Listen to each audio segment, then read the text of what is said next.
Hello, welcome to the trenches of cosmology, where I try to get into the details of what the cosmologists themselves are interested in cosmology and give you the know-how of that. So I am Sean Hotchkiss. I'm a part-time research fellow at the University of Auckland and also part-time doer of things like this. I'm just getting started at it, so I feel very rusty, but hopefully I do an adequate job and get better as time goes on. What we're doing today is a couple of things. One is going over a few ways in which cosmologists might think there are the most probable sources of new fundamental physics. So I think new and fundamental are both important there, in the sense that it's not just something new that perhaps we knew was coming and is just like a clarification of that particular phenomenon, but it's also not and it has to be something fundamental.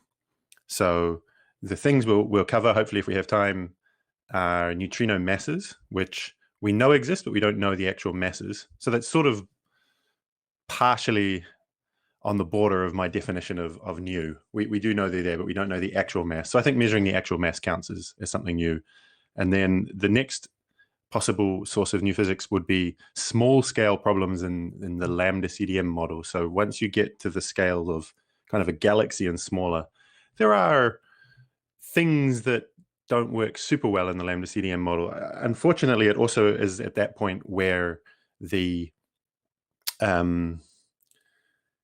predictions are harder to make because you get all sorts of messy things happening in baryons. Hello, Pablo. Welcome. Hello from Auckland. So, and then the final thing is primordial black holes. So I asked on Twitter to the fellow cosmologists what they thought would be the most likely sources of new physics. And someone did say primordial black holes. If I'm being honest, I'm not 100% sure that primordial black holes are the most probable.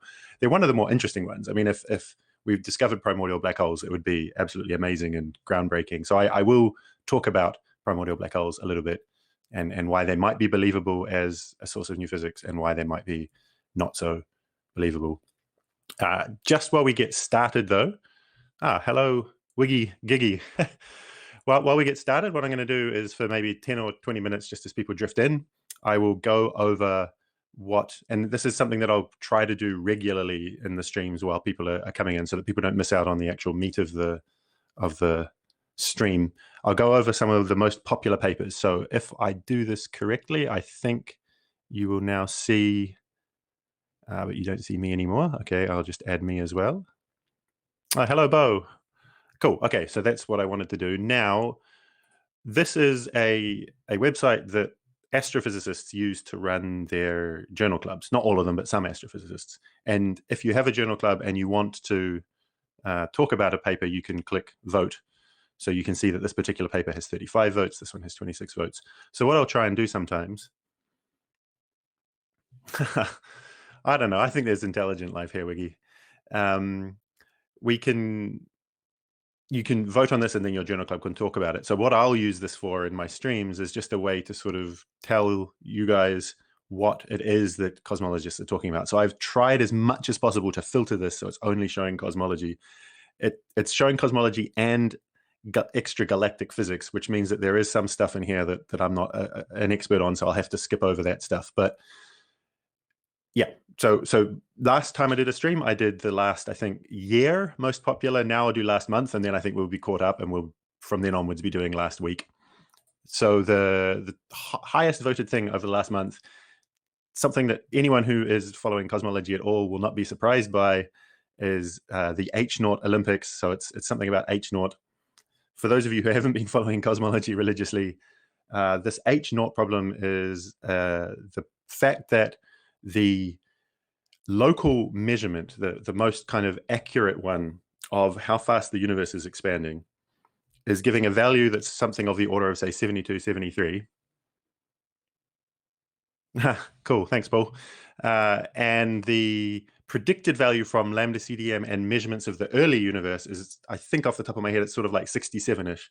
So one thing I always like to emphasize when talking about this is that the extrapolation from the early universe down to today has been done over 3 or 4 orders of magnitude, I think. I should get that number like really firm in my head so that I know immediately what I'm saying, but it's at least 3 or 4 orders of magnitude. And then the number they predict is 67, and the number that's measured is, say, 70, 72-ish. So first of all, that's actually a very good confirmation that something is going very, very right, because it could have been off by many orders of magnitude. But it turns out to be off by about 67 and 72, or maybe 3 or 4% different. It's just that these things have been measured so well that they're in rather large tension. So one of the main things in cosmology at the moment is trying to work out what's going wrong. And if I was completely honest, my most probable sources of new fundamental physics would have included H naught, but I don't know, I'm tired of H naught. I didn't want to talk about it anymore, so I didn't include it. But it certainly is a tension that is likely to be, that is one of the more probable sources. So what these guys did in this paper, a fair ranking of proposed models, you have a kind of problem when trying to work out whether your model explains the H naught tension adequately or not, which is that you can, well, there's a few problems. First of all, you can reconcile the two measurements by making a model that says that the two expansion rates must be similar. So you modify the early universe in some way so that the early universe predicts the different value, or you modify the late universe so that the reason why the early universe prediction is wrong is that the late universe is somehow different. But you can do this in a way that just doesn't fit the data very well, but forces those two things to reconcile. So it's a little bit not disingenuous isn't the right word, but misleading perhaps if people think that that's a solution, because even though within that framework the two values match, the framework itself just doesn't fit the data as well as the vanilla Lambda CDM model, Lambda being a cosmological constant and CDM meaning cold dark matter. So what these guys tried to do is come up with a kind of definition of goodness of fit that they would be able to apply to all of the models. And it's quite a common definition. They didn't come up with it. Their new thing is just doing the religious hard work of applying this to not 1, but 2, but 3, but 4, 5, I don't know, there's like 20 different models here. And they applied their condition to it. And so this is the interesting thing, is that when they do this, there's certain models that come out quite well. This Akaike information criteria, AIC, is measuring simultaneously good fit, which is what this thing delta chi squared, and that's telling you how. Okay, let's unpack this. The delta chi squared for the Lambda CDM model is 0. So what they're doing, this delta is difference in chi squared. I'll explain what chi squared is in a second. And the delta is difference from the Lambda CDM model, which is why Lambda CDM has 0. It's the reference model. So the delta, is the number of difference, and the chi squared is measuring a kind of goodness of fit. So a smaller number here is good, and the Akaike information criteria. Sorry, Wiggy, I'm trying to go slow. This is, I'll improve as I do more streams. This is now trying to say, okay, don't get bogged down, Wiggy, by all of these numbers. Just the smaller number, the better fit. That's all you have to take away from this table. And this number here is taking into account how many extra parameters your model introduced. So if you introduce 100 new parameters, maybe you get an amazing fit, but no one's going to believe that model because it's just tweaking a whole bunch of dials that are completely that aren't that well motivated. And so the interesting thing is that these particular models do well. So the two that do the best are this varying ME plus omega k, which is varying the mass of the electron and the curvature of the universe. So I won't have time today to explain the curvature, but the mass of the electron is it's just saying that in the early universe, the mass of the electron was actually different for some reason, which is quite a big thing to be postulating. It's not trivial to change the mass of the electron, but it helps with this Hubble tension, because what it does is in the early universe, if the mass of the electron is slightly different, then the early universe will reach this point where the cosmic microwave background is formed earlier or later. And this is crucial because the early universe measurements that allow us to predict the expansion rate today are based on this cosmic microwave background. And there's well, the Earth wasn't around there, Wiggy, but yeah, the universe would have had different laws for sure. That's what this varying mass of the electron model does, is that the hydrogen would not have the same ionization energy, essentially.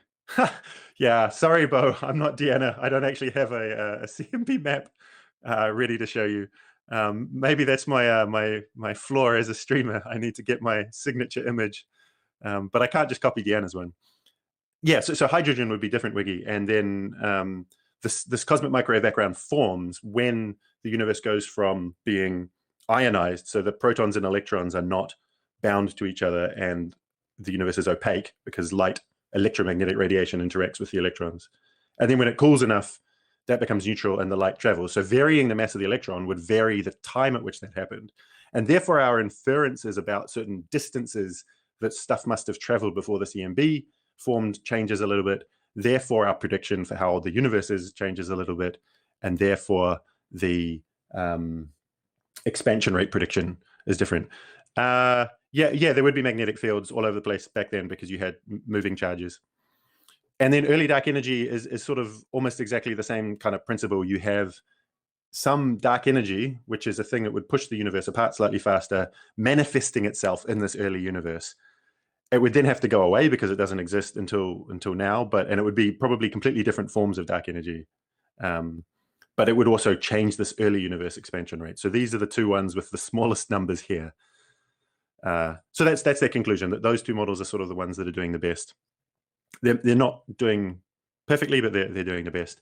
And as last week I realized, I take much longer to do this than I expect, but I think it's still interesting to go over this. And I'm scheduling for an hour and a half today, not an hour, so maybe I will still get through everything. Cool. So the H-Naught Olympics. What models? Let's take a huge number of different models, apply to them the exact same goodness of fit things. So these are two other types of goodness of fit things that I didn't have time to go into, and compare them. And so the people who are writing the early dark energy models have their own method. The people who are writing these models have a different method. And this paper's goal was to put them all on a level playing field, apply the same sets of data to them and the same goodness of fit criteria, and see who comes out ahead. And it's early dark energy and varying massive electron plus curvature. Curvature is then like it's a global property of the whole universe about how, yeah, I don't know the less than 2-minute version of this, but essentially it also changes the expansion rate in a way that fixes some of the messy things that happens with just varying the mass of the electrons. You see it does a lot better, even taking into account the fact that it has an extra parameter. But going into the details about curvature is for another stream. Cool. So we can close that now. The next one here, this is not my field of expertise, but this is something that perhaps you've even seen on the news, like normal news sources, like maybe BBC, and I don't know what in America is the politically neutral thing I'm supposed to say, CNN, but then Trump people will hate me, Fox, but then everyone else will hate me. Don't want to get into American politics, but whatever a mainstream US news source is, this was something that was kind of verifying the way it was presented in the news, is that it's verifying these images that were shown in this interstellar movie where the light from behind a black hole was being bent by the black hole so that you were actually seeing the light behind the black hole. So that's kind of cool. It doesn't have any BBC America. Okay, that'll be my neutral. Although I think in the modern polarized world, nothing is neutral. As you all saw on the Radio New Zealand website, given that that's about as neutral as you can get, New Zealand, no one cares about New Zealand. Then yeah, so this was verifying those interstellar pictures and things. It doesn't have any immediate cosmological applications. It is in some sense a test of general relativity that general relativity passed. But I wanted to just sort of address it because you've possibly seen it in the news. But I don't have any particular expertise to talk about that. Then this next one is cosmological constraints on dark matter interactions with ordinary matter. So, and in fact, sorry, with that X-ray echoes thing, if you want to get a good YouTube video talking about them, I know that there's one called 60 Symbols. So I'll just type that in to the chat so that it's there for the future. And then another one is Dr. Becky. They both covered it. So if you go to their YouTube channels, search for this in YouTube, their most recent videos, I think each of them are talking about that particular thing. So, and if you go there, write a comment saying, Sean Hotchkiss sent me, or Trenches of Cosmology sent me. Cool. Okay, so the next thing is cosmological constraints on dark matter interactions with ordinary matter. So dark matter is called dark matter because it doesn't interact with ordinary matter, and in particular doesn't interact with light. I've always thought a much better term to describe dark matter would be, I just closed the wrong window, would be transparent matter, that light just travels straight through it. It doesn't interact with it or get blocked, rather than dark matter. Dark matter, I think, gives kind of the wrong vibe. Hello, Deanna. That's you're up late. Thank you for joining. I was told off by someone, I think it was Bo earlier on, for mentioning the CMB without showing a map of it. But I don't have. I need to find my own signature image. Yeah, exactly.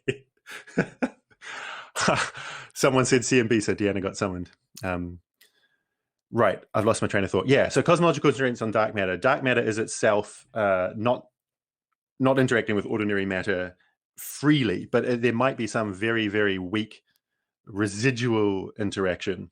So what these guys were doing, for those who've actually joined more recently than the beginning, eventually I will get to talking about three particular paths to likely new physics, which are neutrino mass. And actually, it's good that Deanna's here. If Deanna's still around then, although maybe she'll have gone to bed by then, I might get her on the stream because I know that she's actually an expert on that. Then small scale problems in kind of galaxy formation and things with cold dark matter. And then the last thing would be primordial black holes. Not something that I personally think is a likely source, but when I canvassed people on Twitter, someone said that, so I decided I'd talk about it, and it's super interesting. In the meantime, I'm just going through this most popular papers in recent cosmology journal clubs. So we got up to cosmological constraints on dark matter interactions with ordinary matter. So even though we know dark matter doesn't interact much with ordinary matter, there might be some small residual interaction. So what these guys were doing was testing that, and they look at possible early universe interactions. Actually, this is again something I think Deanna might be an expert in if she's still around. But they look at possible interactions between dark matter and protons and electrons before the CMB forms in the early universe, and then if there were interactions, yeah, no worries. If there were interactions, you would see deviations in the way we expect the CMB to look. So the punchline, and the reason this has only got 22 votes and not 220 votes, is that they don't see anything. They just managed to find constraints on that interaction. I made a note to myself about this, is that one thing I wanted to bring up is that this non-interaction of dark matter is a crucial prediction of the Lambda CDM model, and it's something that is seen in the combination, is this going to get too technical, of the cosmic microwave background. Yeah, Deanna, I'll try. I if I live up to expectations, eventually I'll be doing it every week. So in the cosmic microwave background, you have a certain amplitude of the sound waves that were traveling through this hydrogen before the cosmic microwave background formed. And this is because you've got these free electrons, these free protons, and the sound waves are pressure waves that when there's an overdensity, matter starts to fall into it, but then the repulsion of the electrons pushes the matter back apart, and you get a sound wave propagating through. The dark matter, if it's not interacting at all with the ordinary matter, just falls into the gravitational wells that were kind of formed probably by inflation, maybe by something else in the very, very early universe.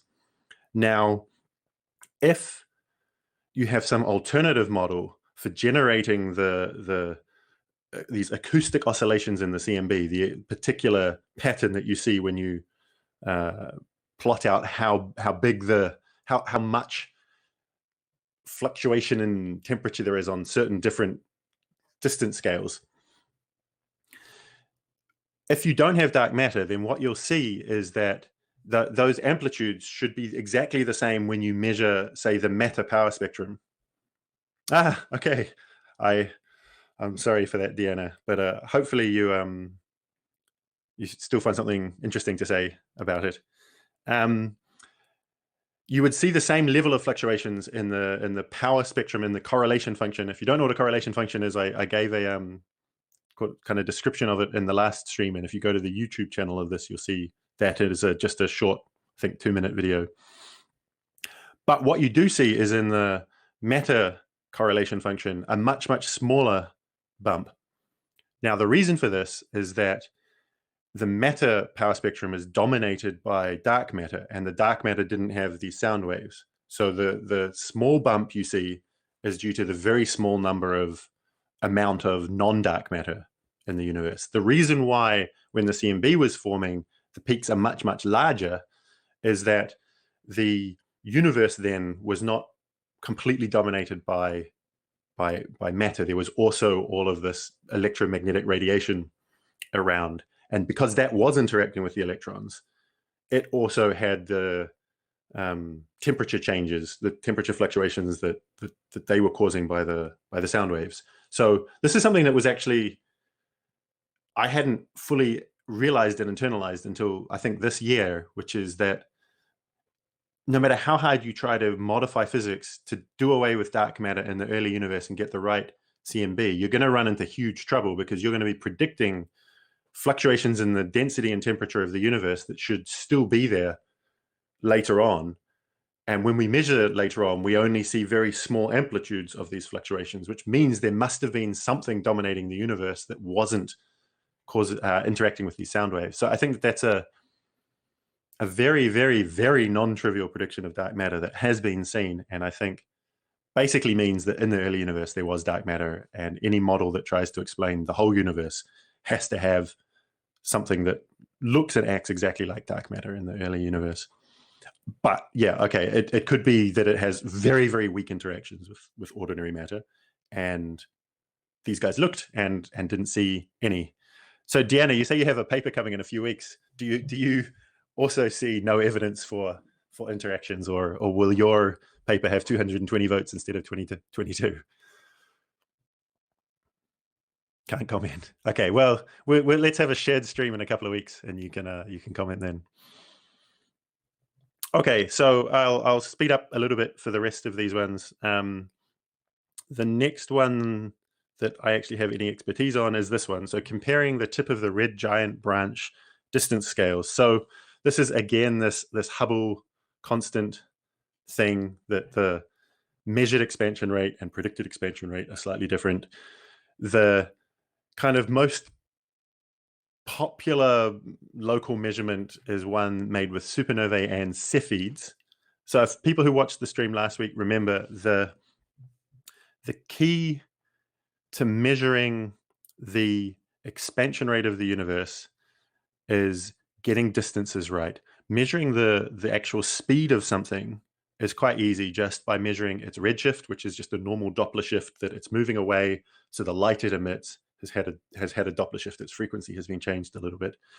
And so long as you can measure optical light from there and you can see an atomic transition. So I don't know which ones they normally use, but let's just say sodium has a particular set of frequencies that it emits light at.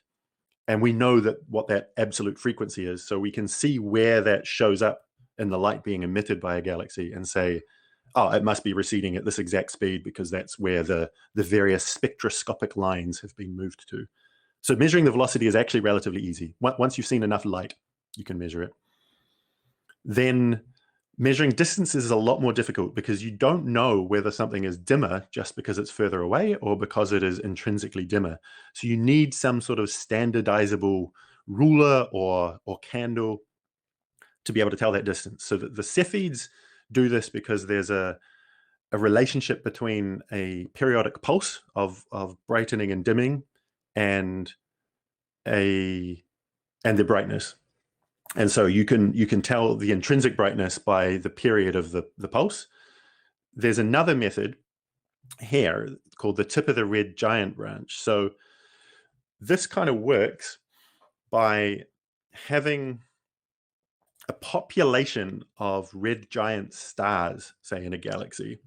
And I'm not a complete expert on this, but I think I can kind of give the broad picture. As the red giants get more and more bright, so as they happen to be more massive and brighter, there's eventually a tip where if they get more massive and therefore would have been brighter than that, they don't actually, there's some sort of transition, and maybe they form a black hole, maybe they collapse into some other type of star. I'm not exactly sure what happens there, but there is a maximum possible luminosity, brightness, that red giant stars can reach. So even though for an individual red giant, you can never say, okay, that red giant is you can't tell how bright it should be. It could be further away, it could be just dimmer. For the population of red giants, there will be this maximum possible brightness. And so now you know that intrinsic brightness. If you take a whole population of red giants in a galaxy and see that this maximum brightness happens at a particular observed brightness, then you know how far away it is, because it'll get dimmer. It gets dimmer just by an inverse square law, because the total amount of light is being spread over a surface that is growing with the radius squared. So the more dim it is, the further away it is, and you know this intrinsic brightness of the tip of the red giant branch. So what's interesting about this particular paper is that the authors of this, I mean, this guy is a Nobel Prize winner for measuring this sort of stuff, but he's in the Cepheid gang, and so they're kind of reanalyzing this tip of the red giant method themselves. The reason why that's interesting is that the tip of the red giant branch, actually, the people who've been really doing this measurement have a number that's kind of halfway between the Cepheid measurement and the prediction of the Lambda CDM model. And so it's still in a little bit of tension with the prediction of the Lambda CDM model. I don't think if it was the only measurement that was made, people would be all that excited about it. But because there's this other Cepheid-based measurement that's even higher, I think people talk about, I mean, it becomes relevant, right? But people also use it as evidence that because it's closer to the predicted value, maybe there's something wrong with the Cepheid-based measurement. So maybe not surprisingly that this group of people, when they reanalyze it, they also get a larger value of the expansion rate. I think there might be a little bit of a selection bias going on here, that if they'd done this reanalysis and got the same value, they might not have published the paper, but they got a bigger value, which matches more what the Cepheid one was, which is interesting in the sense that it's in tension with the early universe. So the paper exists. So I think it's interesting in the sense that it does this reanalysis with slightly different assumptions, gives a bigger value, but it's not necessarily like unsurprising given the sort of process in which one would write a paper if the result is interesting and not write a paper if the result isn't interesting. So it is what it is. This one I haven't actually prepared anything to say about. This is outside my expertise. This is an interesting paper.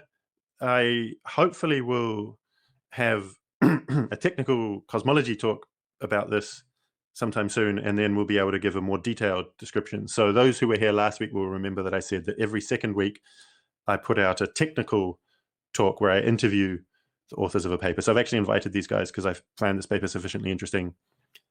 So hopefully there'll be some technical talk on that. And then in these streams, what I'll do is every time I release one of those technical talks, I'll go through that paper specifically in a bit of detail. What's interesting about this is that, okay, so we measure these gravitational waves, we being humanity, not me, measure these gravitational waves coming from colliding black holes. So you have a black hole and a black hole, and they're orbiting each other. But as they're orbiting each other, they're giving off gravitational waves, which means they get closer and closer and closer together, and eventually they collide and give a big bright burst or loud burst of gravitational waves. And the LIGO and Virgo and Kagra detectors are currently measuring quite a few such events of black hole binaries where the masses of the black holes are roughly a few to 10, 20, 30 times the mass of the sun. That's the sort of range that they're sensitive to. What this paper is looking at is now saying these black holes, if they've existed for long enough, will have gradually accreted to them dark matter, because dark matter exists. Massive stuff is massive. Other massive stuff wants to fall into massive things, and therefore you would get this dark matter environment around the black holes, and it would the predicted signals of these colliding black holes are done in simulations where they're just isolated black holes orbiting and then colliding. What these guys are saying is that they're not isolated. They would have these big dark matter dresses around them, and that would change the nature of the detection. So I find this really fascinating because it covers a lot of fundamental physics. Hi, David. Thank you for the award. And yeah, so it would change in very subtle ways the predictions for gravitational wave detections. It would give us another independent source of evidence of dark matter. It would give us a sense of the history of these black holes, which, getting into what I might talk about later being primordial black holes, then the primordial black holes will have existed for longer and should have more dark matter around them, I think. Although, again, once I've read the paper more carefully, I can give a better idea. Paul, they would have no more dark matter around them than a regular star of similar mass, right? Yeah, let me just present that on screen. Have I done that correctly? Something seems to have stopped. Yeah, so yes and no. I mean, in terms of the gravitational attraction, gravity is gravity no matter what it is. It doesn't matter if it's a black hole or a star. Stars, though, are emitting mass, and yes, okay, the star isn't interacting with the light from the star is interacting with the dark matter, but it can mean, for example, if a star goes supernovae, it ejects so much material that material gravitationally can pull some of the dark matter out. I'll actually get to this a little bit in the small scale problems section. Also, black holes, at least if they're sort of primordial, might have existed for a very, very long time. So those might have a little bit more mass. But I think ultimately, yes, you are completely right, because most of these black holes are, if they're not primordial black holes, which they probably aren't, are former stars that have gone through a particular evolution that ended in turning into a black hole. So they probably even have less, because in that explosion that turned them into a black hole, perhaps they ejected a little bit of the dark matter. Yeah, David, that's also a really good question. I might put that on screen as well. This is so could dark matter result in a star that is too small to form a black hole being able to form one? Yeah. Most often the cold dark matter model, the answer is actually no, because it doesn't cluster enough. Like the stuff that these guys are talking about, these dark matter dresses, if you've got the black hole that's like this big, then the dark matter dress might be this big. And in fact, actually, I've got their paper there. You can see which one is that? I think it's this one. No, this one. Yeah. The sort of example they're talking about is this, where you've got the black hole here, and then you've got this big halo of dark matter around it. And so the amount of mass actually within the black hole here, but the star for your question, is actually quite small compared to the total mass of dark matter. So it's not going to make that much of a difference. It'll be some small percent. But in models where dark matter does interact for some reason, or can, for whatever reason, lose some energy and accumulate in the center, it can change the evolution of stars. And in fact, there are people who write papers saying, oh, in this particular modified dark matter model or other type of new physics model where there is some interacting particle that would accumulate at the center of stars, you would get a different stellar evolution. And so either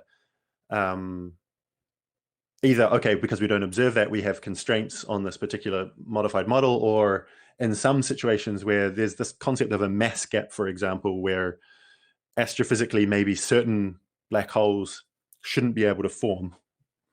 And then if we observe them, and maybe we observe a few, but then the measurement uncertainties are saying it could still be within or out of the mass gap. But okay, if the measurement uncertainty pushes it into the mass gap, it could be because of exactly that sort of question, that some non-standard dark matter got inside a star. The star therefore didn't follow the normal stellar evolution and was able to form, say, a more massive black hole than we otherwise would expect. So that was a really good question. I'll try and remember to that question, and then maybe in a future stream cover one of those papers. Yeah, I'll try and remember. I can't. Yeah, I should remember. Cool. Okay, so that covers that paper. I'm going for half an hour. Okay, the last one is actually on the second page, I think. It's fast radio bursts again. I talked about fast radio bursts last week, so I thought I would mention them again. What does it take to measure reionization with fast radio bursts? Okay, so last week I talked a little bit about fast radio bursts. They are exactly what they sound like. Yeah, thanks, Deanna. Thanks for popping in. Very much appreciated. So fast radio bursts are a signal.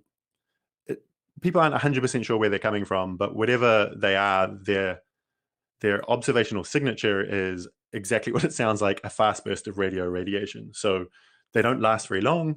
They're in radio frequencies, and we're not 100% sure what they are, but that's what they look like when we measure them.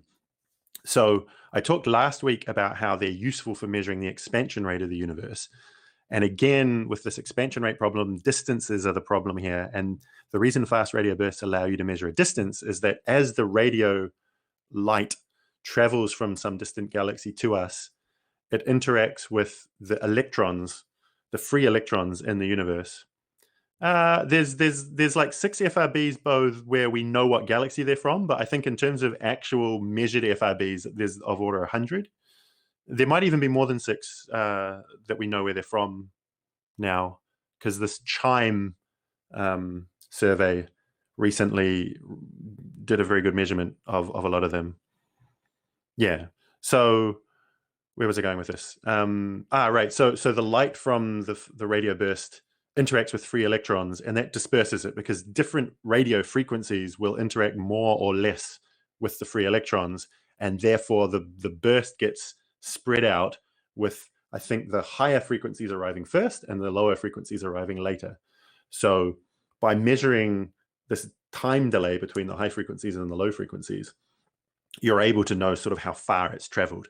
Of course, you also have to know how many free electrons there are in things, so there's a lot of stuff that needs to go into that calculation.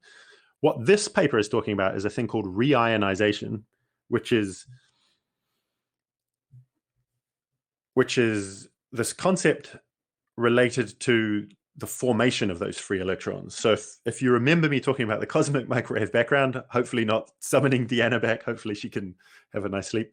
Back then, before the cosmic microwave background formed, the universe was hot enough that you had lots and lots of free electrons, lots and lots of free protons. And as the universe cools, eventually it's cold enough that neutral hydrogen becomes stable. All the electrons bind to the protons and you get neutral hydrogen.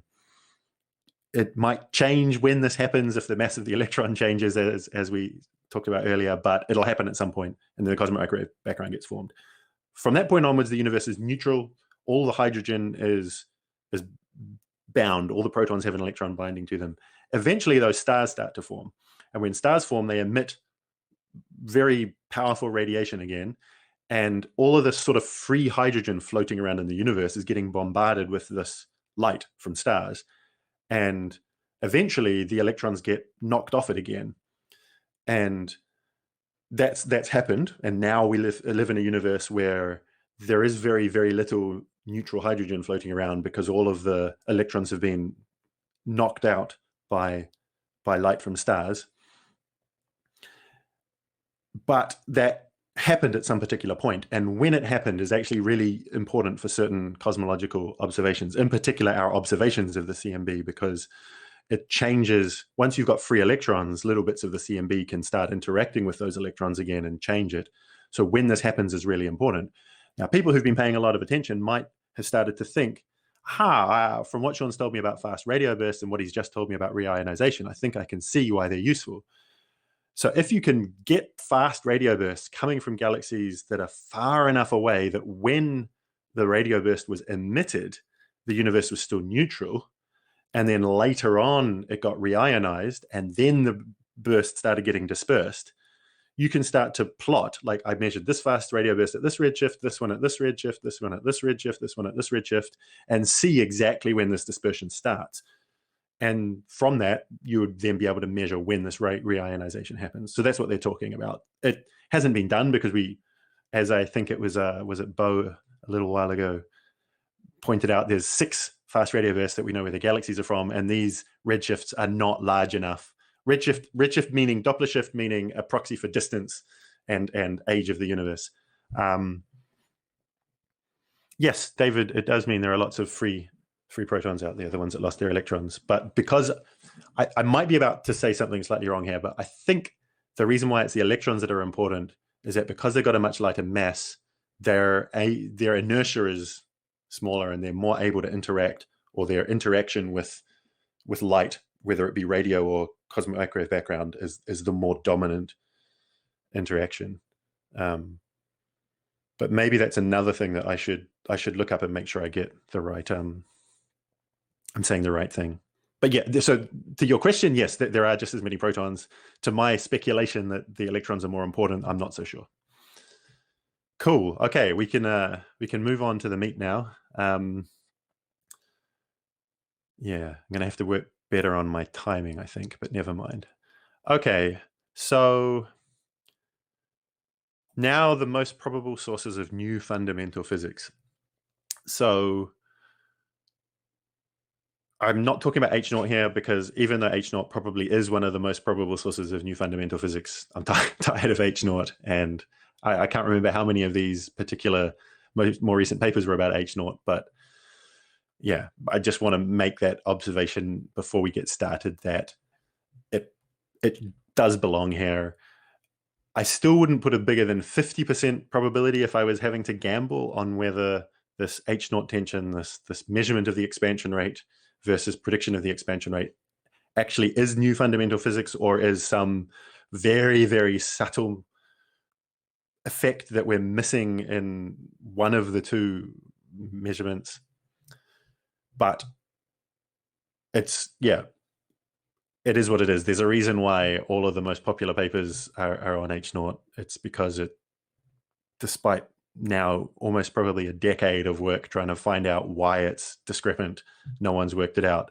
And the longer it goes without being solved via astrophysics, the more probable it is that it's some sort of new fundamental physics. I mean, the problem here is that even though this early dark energy and varying electron mass maybe does sort of fit the data reasonably well, is that there's no compelling model that just feels natural. Changing the mass of the electron is a very drastic thing to do, and you can just write a phenomenological model saying, okay, the electron mass changed in this particular way, but actually embedding that in some fundamental model that satisfies quantum field theory and, I don't know, all of these things I was talking about last week, like unitarity, causality, blah, blah, blah, is not trivial. And especially getting it embedded in a fundamental model that then predicts the electron mass changing in just the way that you want it to, right? You don't want it to be changing now. We don't have a different ionization energy of hydrogen in Alaska than we do in Chile, or in the Andromeda than we do in Earth.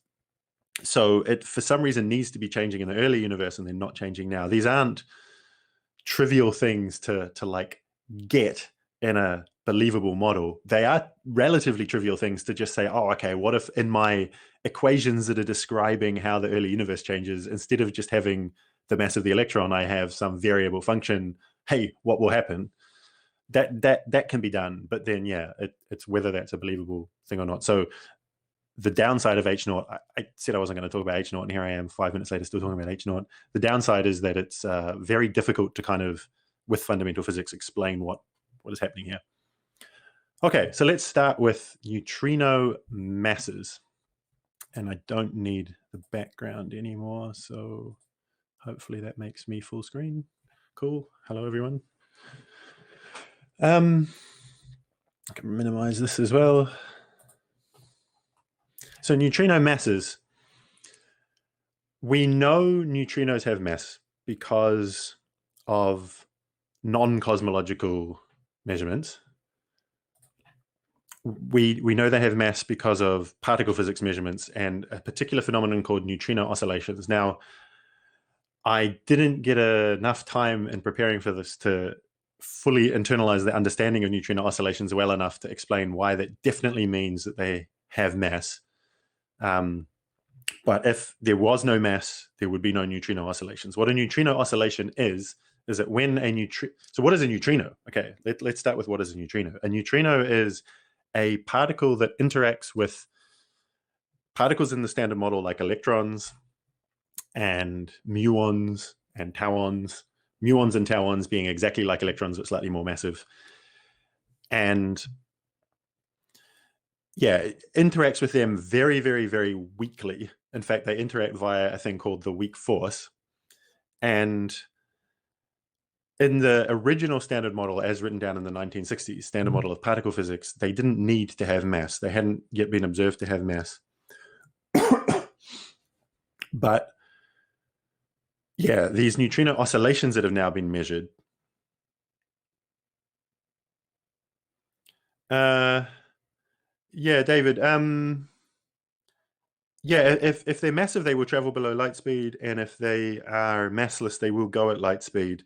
Unfortunately, thank you, Paul.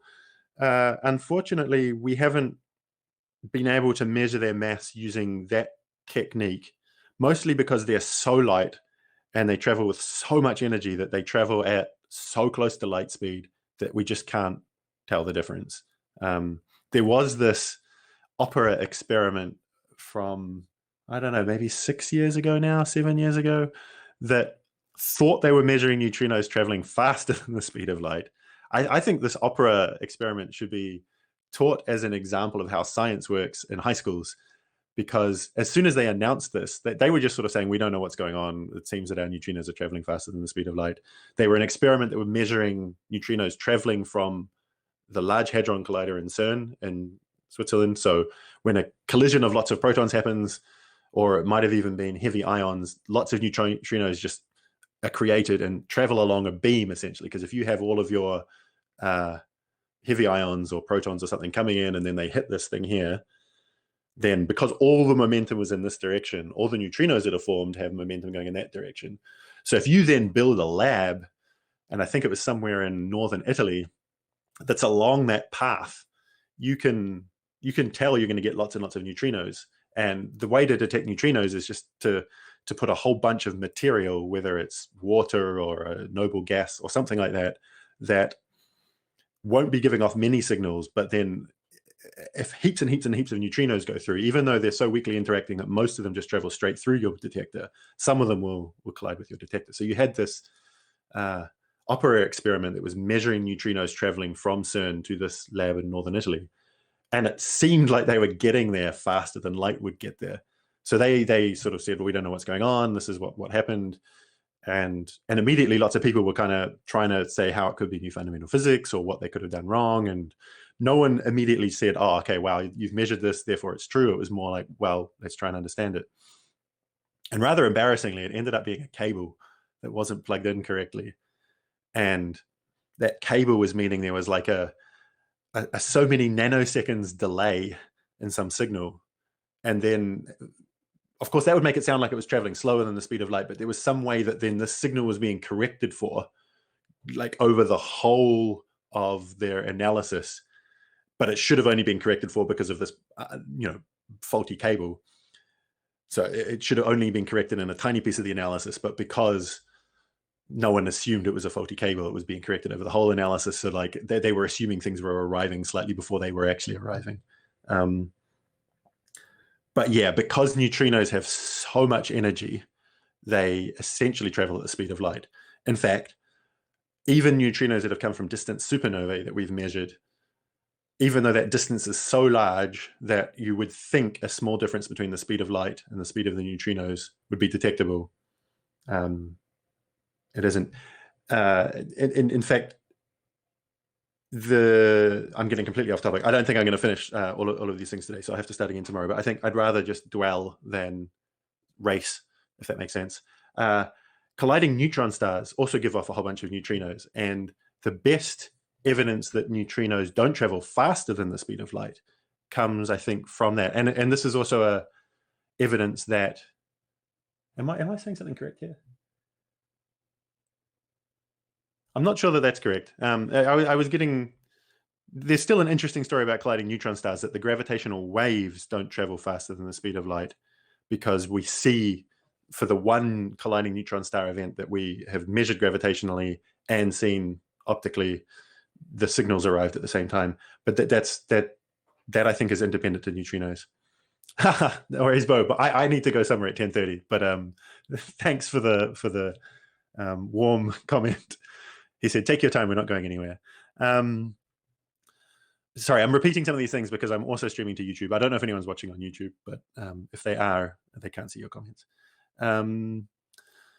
What was I saying? The neutrinos from supernovae arrive at the same time as the light, or at least very close to the same time. So they're not traveling slower than the speed of light by any measurable amount, even though, as you were correctly pointing out, David, it must be slightly slower than the speed of light because they have mass. These neutrino oscillations proving that there's mass is, yeah, it's not something I'm going to be able to explain, but neutrino oscillations are this phenomenon that, as I said, you have an electron, a muon, and a tau, and because of that, you also have an electron neutrino, a muon neutrino, and a tau neutrino. Now, without neutrino oscillations, if an electron emits a neutrino, it's an electron neutrino. It remains an electron neutrino for all of its life, and it'll travel from wherever it was created to wherever it was detected as an electron neutrino. With some mass, you get oscillations between the different neutrino states. So the electron neutrino has a slightly different mass to the muon neutrino, which has a slightly different mass to the tau neutrino. And as a neutrino emitted by an electron travels, the probability that it will be detected as an electron neutrino, a muon neutrino, or a tau neutrino actually changes. And we've observed these neutrino oscillations coming from, I think we've observed it from atmospheric neutrinos and solar neutrinos. So atmospheric neutrinos are neutrinos that are created when cosmic rays hit the atmosphere. I gave a brief talk about how awesome cosmic rays are last week, or last stream, but they're extremely high energy stuff hitting the atmosphere and then turning into all sorts of interesting particles. And then depending on the distance the atmospheric neutrino has traveled before it got detected, there's a different probability it will be detected as one of these different types of neutrinos. And the same with solar neutrinos coming to the Earth. Yeah, I think we just have to leave it for this stream that therefore they have mass, because I don't think I'm going to do justice to the explanation. Now, the fact that neutrinos have mass means that they will behave differently in the universe. And this is where we get into cosmology. There's one remaining piece from particle physics. This oscillation depends on the masses, but it depends on the differences of the masses, not the absolute values of the masses. So particle physics is able to measure the difference of the masses of the neutrinos, but not the absolute value of the masses.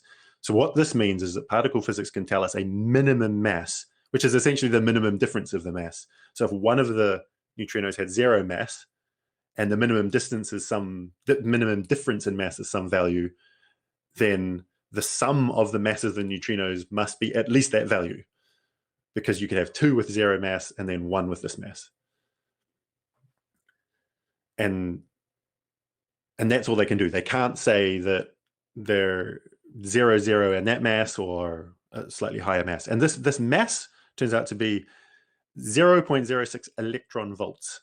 So an electron volt is a unit of energy. It's the energy an electron gains when it moves through 1 volt of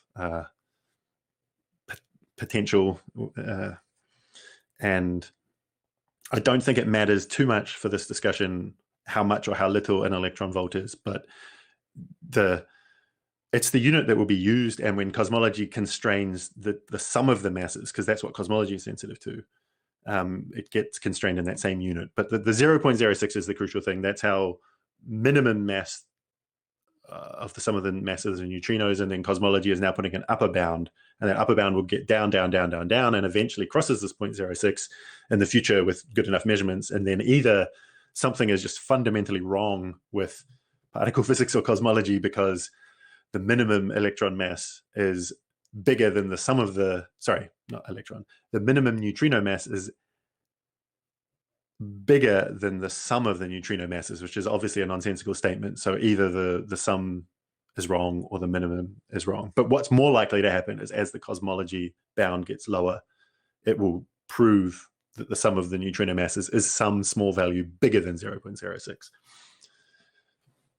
So how do massive neutrinos become observationally interesting in cosmology? Now, first of all, there is this, as there is a cosmic microwave background, there's a cosmic neutrino background, and it's formed in a kind of similar way.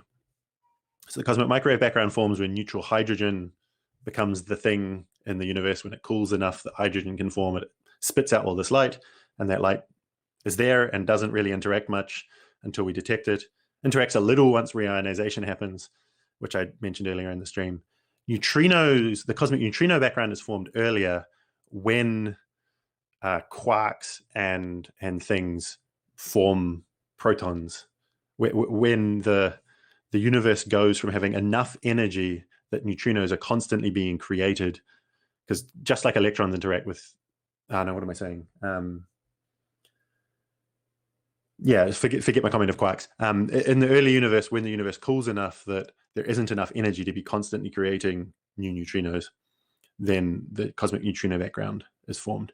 Now this, in a massless neutrino paradigm, is just there as massless radiation. It actually causes the universe to expand or contract. Like its effect on the expansion is exactly the same as radiation would be. And one can measure how much excess radiation there is beyond what we see as visible light. And this is parameterized normally by the effective number of neutrinos, and does turn out to be about 3. The cosmological measurements of this exist, and the value is consistent with 3, and we expect 3 neutrinos, 1 electron, 1 mu, and 1 tau. So we know that this cosmic neutrino background is there, and we know that it's probably around about 3 neutrinos. If these neutrinos have mass, then eventually the universe cools so much that they stop acting like this very high energy radiation and start acting more like dark matter. And in fact, there's like a 2 or 3 year window, and I think in the 1980s, I wasn't around back then, or at least if I was around, I was not talking about cosmology. I was 1 or 2 years old, where they were completely convinced, because dark matter had started to become obviously needed, and neutrino mass had started to become obviously needed, and people were like, well, we've solved the problem. Dark matter is neutrinos, and neutrinos are dark matter, and they are weakly interacting, so they don't interact with light enough to not be dark matter. The problem is that they're too light, and they would have too much energy to cluster the way dark matter clusters, and they wouldn't have enough mass in total. When you say this is how many neutrinos there must exist, this is how much mass they have, therefore this is the total amount of mass in the universe, you just don't even get close to the total amount of mass that we see. But they do have mass, and so therefore they will be some fraction of the dark matter. And this will mean that the way dark matter clusters will be influenced by that. So here's the dominant effect, or at least what I think is the dominant effect. And let's see a simple way to talk about this. So while the universe is evolving and sort of structures are forming, while things are falling into gravitational wells, the dark matter, the cold dark matter, will fall into whatever gravitational well it is closest to. If it's here and there's slightly more mass here, this dark matter will fall into this mass. because it starts off without any motion. It's just sitting there, and then this is attracting it, it falls into it. With neutrinos, because they start off very, very rapidly moving, as we established earlier, almost at the speed of light, they won't, unless this gravitational well is so strong, like it's so much mass here, they won't fall into it. They'll move, they'll gain a bit of energy as they fall in, but then they'll have enough energy to get out. A bit like if I push a ball down a hill, if I push it hard enough, it'll get back up over the other hill. But if it starts stationary, it'll always fall into the valley.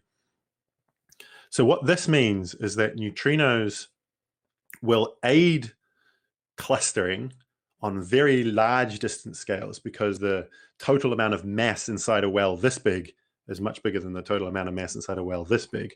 So a neutrino will fall into a very large distance scale well, because it just can't get back out the other end. Like it might fall to here, and then as it's trying to climb out, it just doesn't quite make it. Whereas if the well was this big, it's trying to climb out, it definitely makes it. And so neutrinos aid in clustering on big distance scales, but don't aid in small distance scales.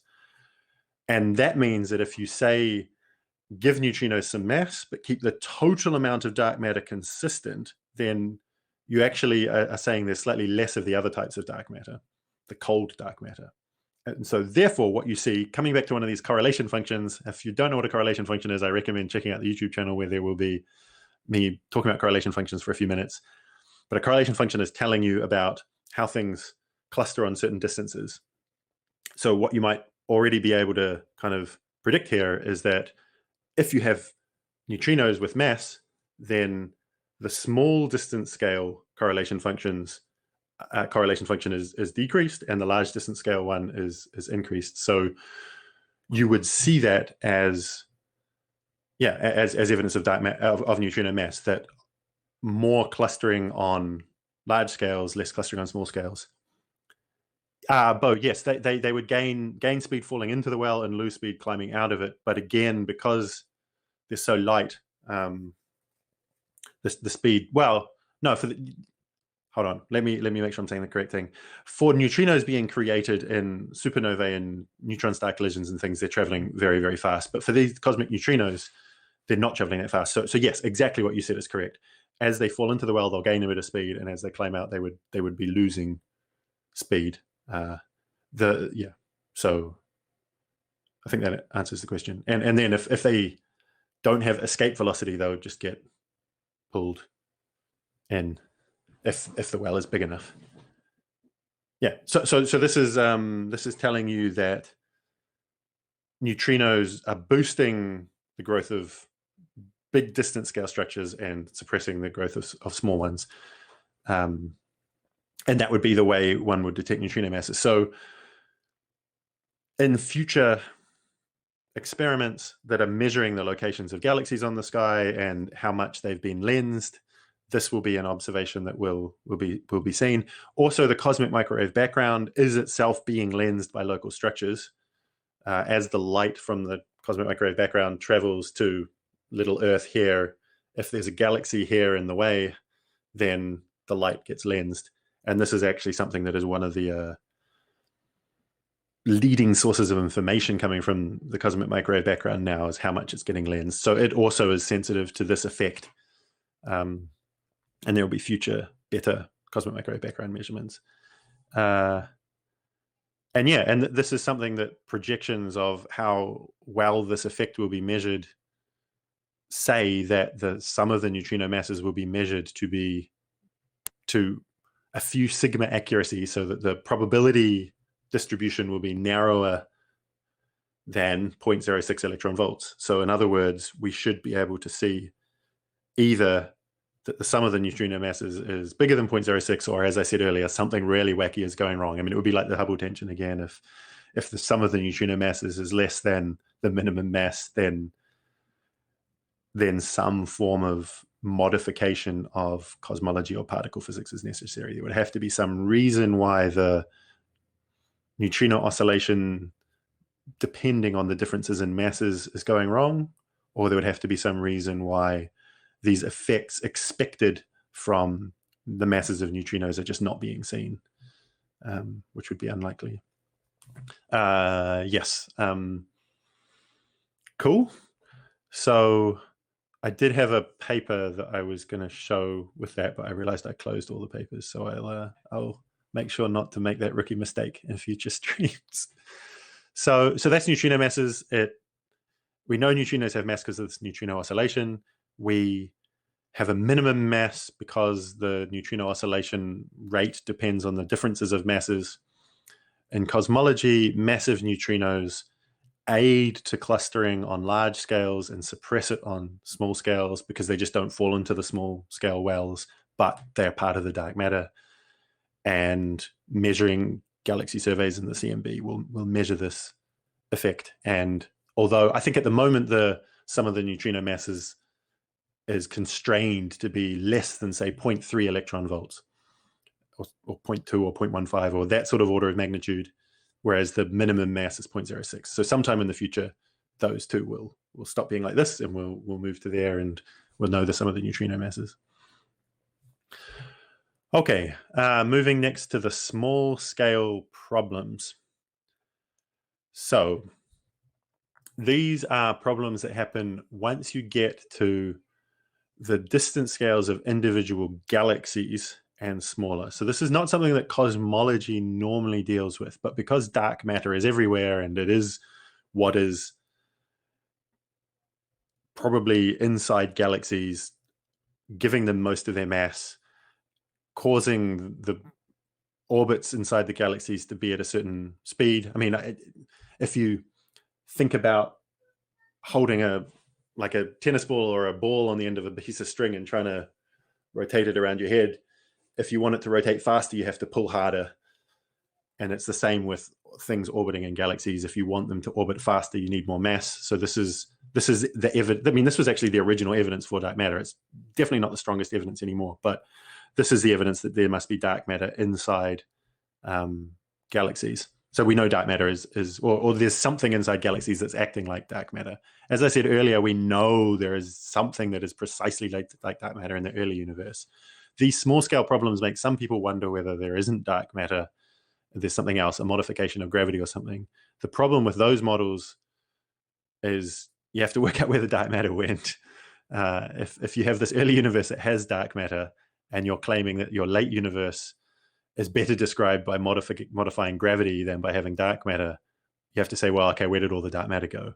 And the cutting edge of these models, they do write down models where for some reason the dark matter that's there in the early universe stops acting like dark matter later on, or doesn't cluster at least like dark matter. But it's tricky, and so it's not like guaranteed that you can just simply remove dark matter in the late universe. But dark matter does have its problems, which I'm about to get into. So yeah, one last thing before going into the problems. The reason why these problems I'm about to talk about aren't immediately like, oh wow, this is it, we've ruled out dark matter, this is a massive problem, is that these small distance scales are precisely the distance scale where it's very difficult to predict what will happen because of all of these effects due to stars and supernovae and neutron star collisions, which are extremely explosive and push matter all over the place. And even though they're only going to push the ordinary matter and not the dark matter, if you have a star that explodes and emits a bunch of matter, ordinary matter, that ordinary matter is now here, and the dark matter that was here is now being pulled by the ordinary matter that's moved out. So it will have an indirect effect on the dark matter. So predicting exactly what the universe looks like on these smaller scales is difficult. Of course, that doesn't mean that one can just throw one's hands up in the air and say, hey, these problems aren't real problems because it's difficult, I don't know what I'm doing. In the early universe where it's not so difficult, I can use dark matter and it's fine. These are still problems that should be thought about and addressed. So the first problem is called the missing satellites problem. And this is essentially that in the cold dark matter paradigm, as you go to smaller and smaller and smaller distance scales or mass scales, you shouldn't be, there should be structures at basically all masses. So we know there's a structure at the Milky Way's mass because we have the Milky Way, we have Andromeda, which is nearby.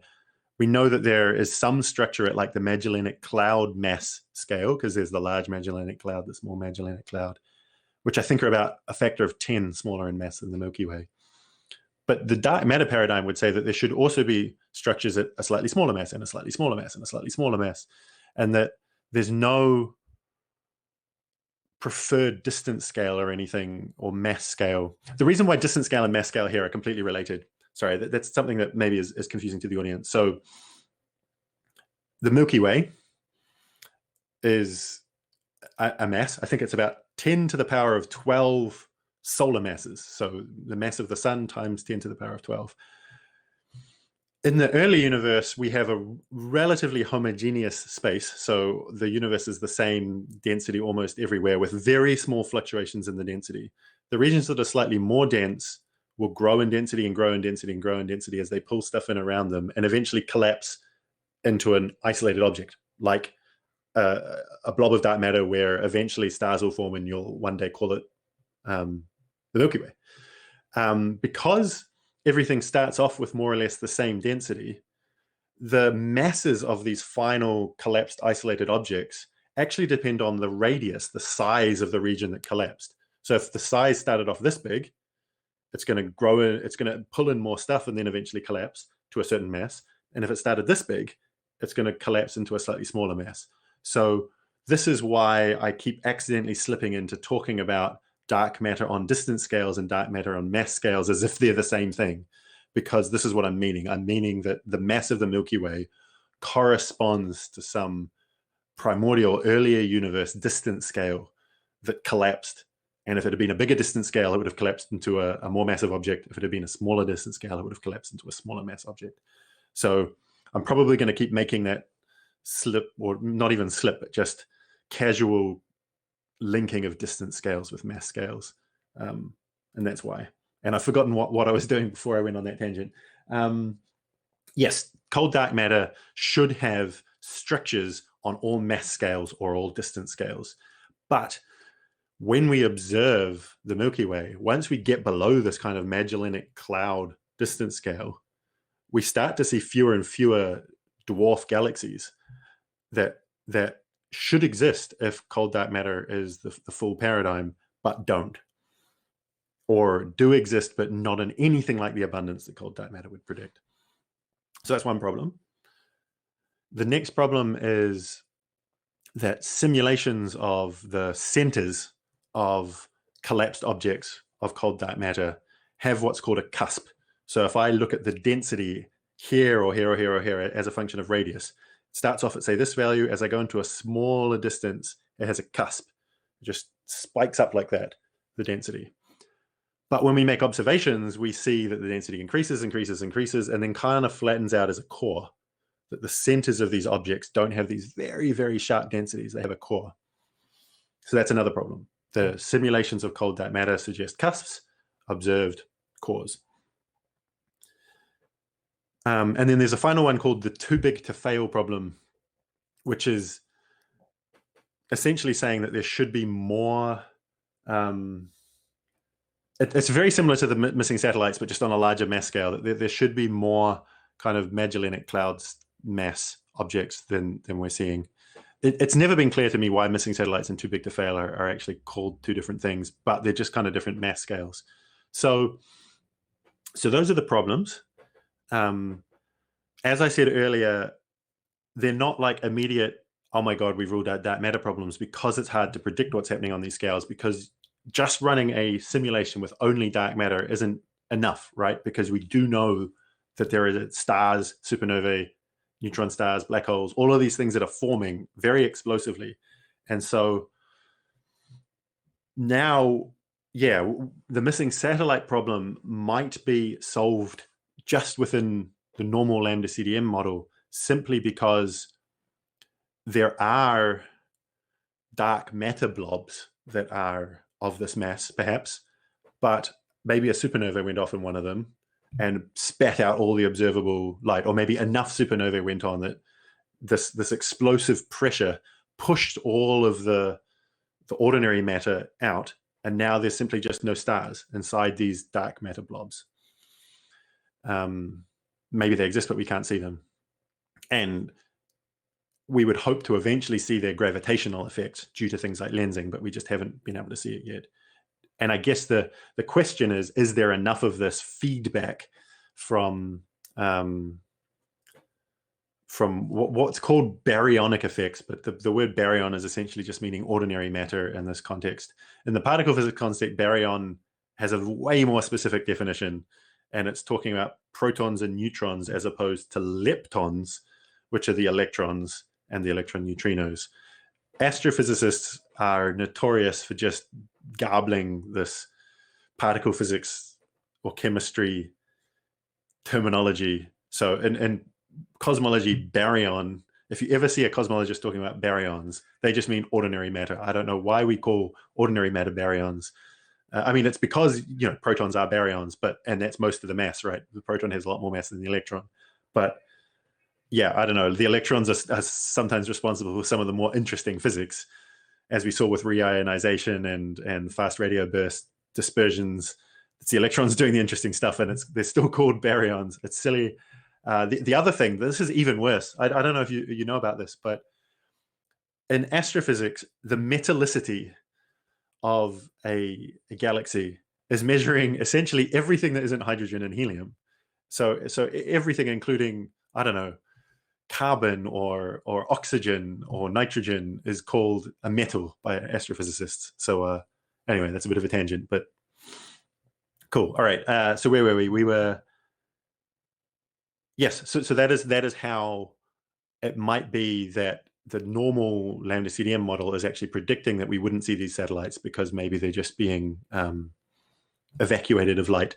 The Cusp problem versus the core observation is a very, very similar problem, potential solution, that there might be in these larger density cores enough supernovae and things going off that eject enough enough ordinary matter, that then this ordinary matter that's out here actually pulls on the dark matter, and you get a flattening out of what would have been a cusp into a core. And then that's why we observe that. These are ongoing research of whether that is enough. The other thing is tidal stripping. So that might be kind of responsible for the missing satellites or too big to fail problem. Too big to fail meaning too big to fail to cause a galaxy to form and for us to see the light, by the way. That's what the phrase is meant to mean. So if you have a big massive object like the Milky Way and these sort of satellite objects, there's the mass near the edge of the smaller satellite object can be stripped off it by tidal forces coming from the Milky Way. So even though they would ordinarily form, they can then be disrupted by this tidal stripping behavior. And again, that's a difficult thing to model.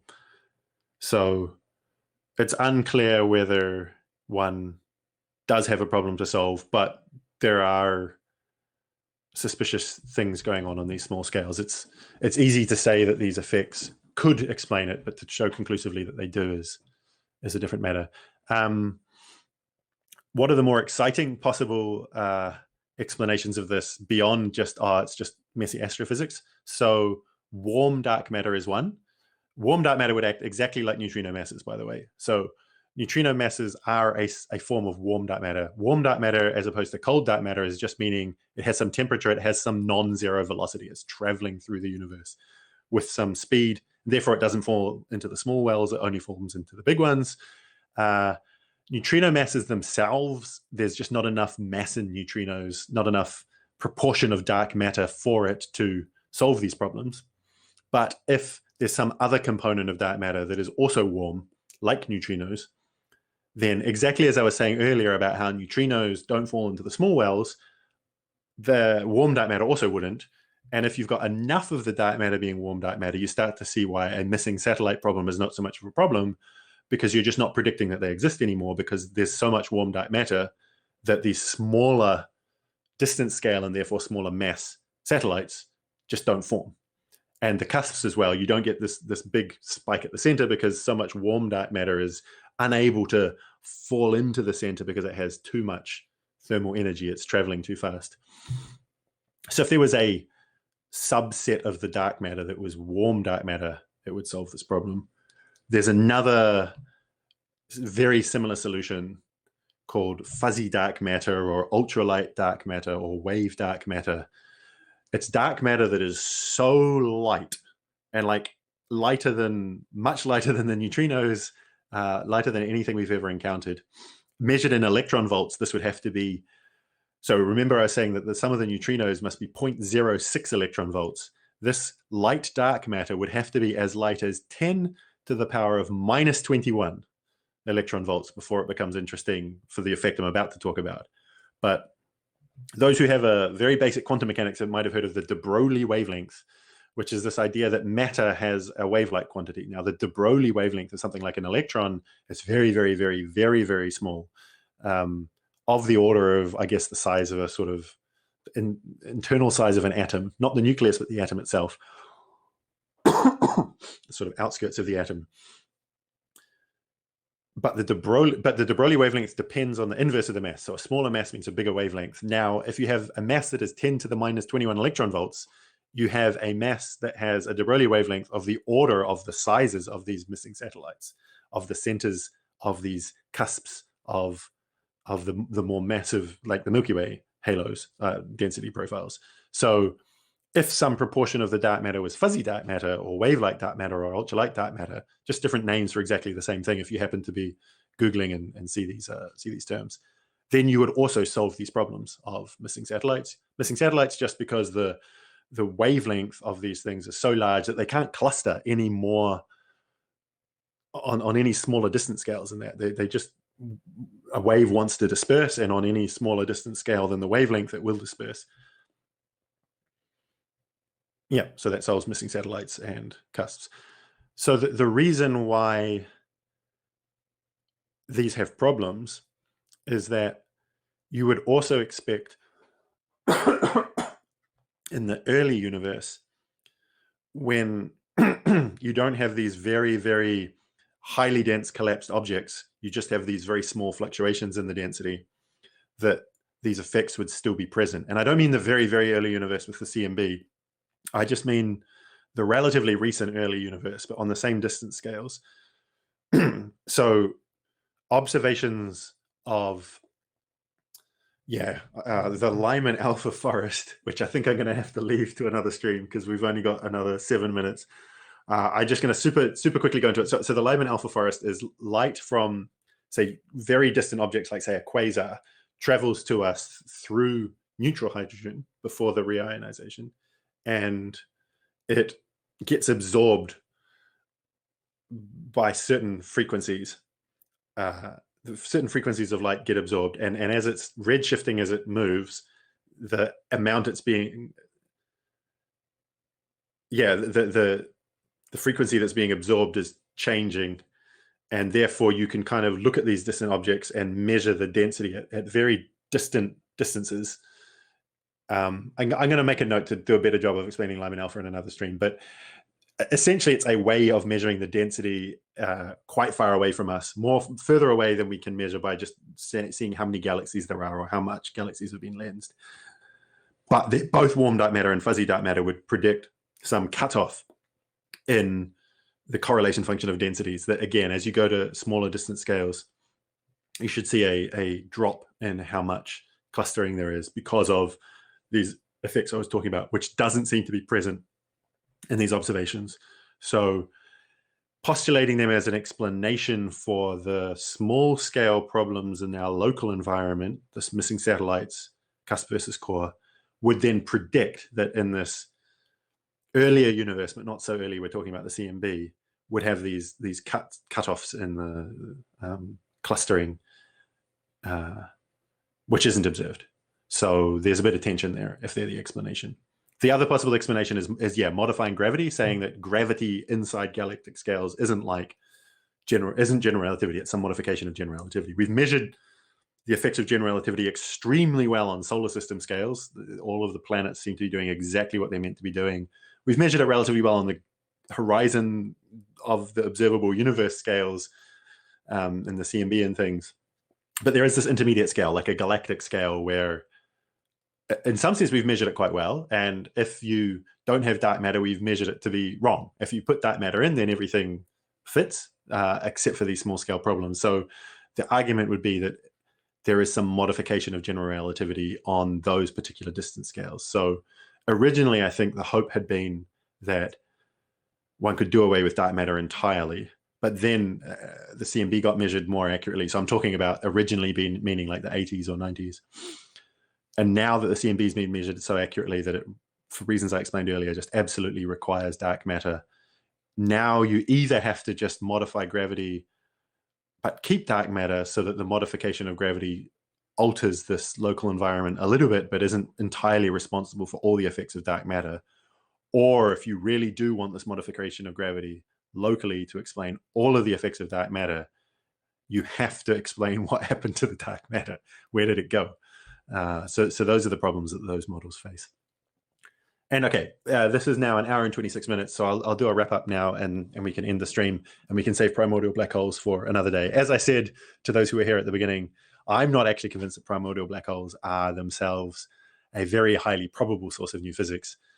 Unlike, I think these small scale problems just do seem to be lingering around enough that maybe they are indicative of some deviation of normal dark matter. Maybe there is some warm dark matter or fuzzy dark matter component, or maybe there is some modification of gravity with dark matter on those scales that I think I'm willing to call them slightly more probable. And I think neutrino masses are the only remaining guaranteed new fundamental physics discovery open to us now that the Higgs boson has been found and gravitational waves have been found. There's nothing else that's guaranteed. Everything else could just be I mean, dark matter is a thing that must be detectable at some point, but it doesn't need to be detected within our lifetimes, whereas neutrino masses will be detected within our lifetimes. And the Higgs boson and gravitational waves were detected within our lifetimes. But yeah, I don't think primordial black holes are on that same probable footing. Thank you so much, Bo. Yeah, but primordial black holes, on the other hand, if they were detected, would be absolutely overwhelmingly interesting. I mean, just paradigm changing kind of thing. So even though they may be less probable, they're probably not less interesting. If you had some sort of interesting scale and probable scale, and you had some graph, they would be on the high on the interesting axis, and therefore, so long as you're above some threshold on either axis, all is good. So we'll say primordial black holes for another week.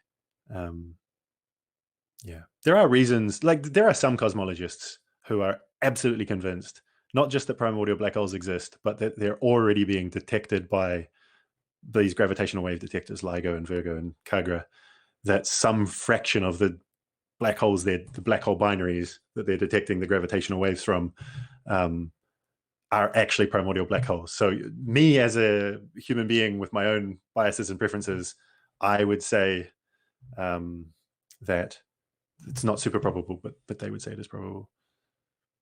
Thanks again, David. Yeah, I'll try and work on my preparation so that I can get it at the right level. But I appreciate you saying that it's explained very clearly. Oh, do you mean that it was beyond your level before I explained it, or that it remained beyond your level after I explained it? I guess is the crucial distinction.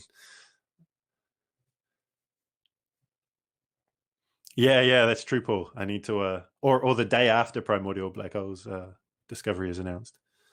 I assume that's what PMD was meant to be. Otherwise, I have no idea what you mean by PMD. Cool. So thank you everyone for coming. If you're still here now, then you must have enjoyed it. So please give it a like and share with friends, colleagues, blah, blah, blah, on social media, and subscribe on either platform, YouTube or HAPS, or both even. Tune in next week or next stream. Maybe it'll be next week. Hopefully it'll be next week, where we'll cover something else. As I said last week, I'll try to do one of these technical cosmology talks every fortnight and then talk about that paper in the stream. And if one of the authors of the paper is particularly good at this sort of thing, I might ask them to join in the stream. And then in the other weeks, I'll be doing something more like this, just whatever I randomly decide is interesting and worth talking about. Primordial black holes, I guess, will have to be on the list. Yeah, ask questions. I will keep track of questions that have been asked after the stream on either platform. So if you have questions, they're certainly more likely to be the sort of questions I'm going to want to think carefully about and answer in a future stream, because they're literally the questions the audience, my actual audience, are asking. So please do that. Other than that, take care of yourselves and see you next time. I hope it's been a good stream.